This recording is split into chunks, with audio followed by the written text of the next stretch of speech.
Elon Musk has aggressively elbowed his way into the rocket business over the past 2 decades, and now SpaceX dominates the global space race. Recently, this has raised questions about Europe's reliance on America for access to the stars. Well, now, in a small factory in the Highlands of Scotland, a British attempt to compete with SpaceX is nearing completion. Phillip Chambers is the chief executive of the space startup Orbex and joins me now. Phillip, good morning. Hi, Hugo. Nice to meet you. Thanks very much indeed for being with us. Just how reliant is the UK space industry on the US and by extension on Elon Musk?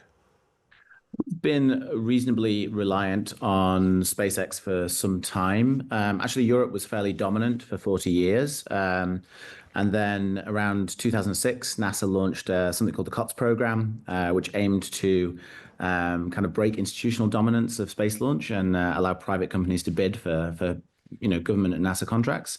And one of those very small companies at the time was a company called SpaceX, and sort of the rest is history. And they have really outcompeted European operators and brought incredible innovation, reductions in price, and increases in volumes to the sector. And I mean, to be clear and to be fair, they've done this because they're extremely good at it. Absolutely. They've brought, I would say, a differentiated approach. It's known as new space, much more akin to testing and learning and being okay with failure than the old approach, which was, to try and get all of those issues settled on the drawing board and be less tolerant of failures. And there is a balance, between the two approaches. One obviously takes longer and costs more money, and the SpaceX approach is quicker and therefore in the long run costs less. And why is it so important that the UK should have sovereign launch capacity? Why do we need that?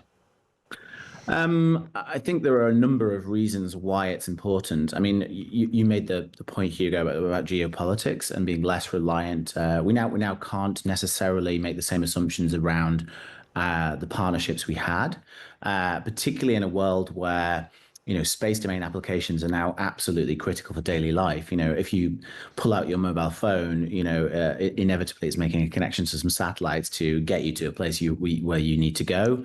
Obviously, in times of war, this becomes even more critical. The Ukrainians saying they literally couldn't fight without access to Starlink because you need internet access to drive drones, which are at the forefront of warfare. Obviously, there are lots of peaceful applications too, such as Earth observation being sort of a cornerstone behind how you track methane emissions and look at climate change and deforestation, to be how you deliver internet to rural locations. And I think we will see many, many more of these applications coming in the future as space launch costs less and less. Well, I mean, despite it costing less and less, one might think that the UK isn't necessarily well placed for this sort of thing because we're a relatively small country. We have high fuel costs. We don't have much of a manufacturing base. And it seems to me, we're not overblessed with locations from which we can launch rockets in the first place. What are our strengths? Yeah, actually, to the contrary, Hugo, we are indeed geographically placed in terms of Europe. We have two potential vertical launch sites in Sutherland Spaceport and Saxford Spaceport on the north coast of Scotland, which are ideal for launching to polar orbits. We have a great manufacturing base of relevant technology. So if you look at Orbex's Prime vehicle, the entire structure is made from carbon fiber composites. And we have another industry that we're really, really good at in Formula One, where we make custom build super lightweight carbon fiber composite parts. So we're repurposing a lot of those skills. And in fact, some of those people who used to work at McLaren and others now work at Orbex. And we also have we're up there in terms of satellite manufacture. We've got loads of great companies who manufacture satellites, from Surrey Satellite Technology to, AAC Clyde Space in Glasgow. There's a whole belt of people. A lot of that avionics technology that goes into satellites is also relevant in rockets. So I think that the UK does actually have a lot of strengths. And don't forget a rich heritage. In the 60s and 70s, we were launching rockets, and we have indeed carried out a successful orbital launch from Australia in the 70s. So the UK government's invested 20 million in space in Orbex, and as you said, you're hoping to reach space with your Prime rocket later this year. Tell us a bit about Prime and what it'll do and what your hopes are for it. Yeah, so Prime's a micro launcher. It aims to put in its initial capability 150 kilograms into low Earth orbit. Low Earth orbit is about 500 kilometers above our heads, and it's where, for example, Starlink exists, the International Space Station, many of these constellations of satellites. So lots of applications for going there. We've designed it to be one of the world's most advanced, lightest weight, and lowest carbon emitting rockets. So it's built all around a biofuel called biopropane. It's an offshoot of biodiesel production, so up to 96% less CO2 than a standard launcher. And it's completely vertically integrated. So Orbex are building every single component from the structures, which I mentioned, to the avionics, the flight computers, the guidance system, and the engines in-house. Wow. Okay, and where will it launch from? So we are planning our first launches from Unst, which is the northernmost island in the Shetlands, Saxaboard Spaceport, which is a former RAF base. Would that be the first launch from UK soil? Well, there's a bit of a race on. So there's another company called Rocket Factory Augsburg who are also sharing the spaceport. They have another pad next door to us.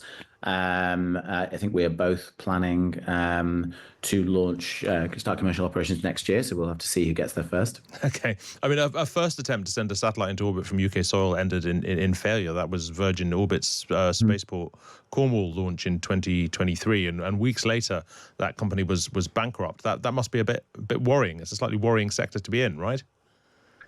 I would say that it's completely normal for first launches to fail. We've obviously seen the ESAR launch from Andorra Spaceport on Sunday. It got off the pad, but after 30 seconds, the flight was terminated and it failed.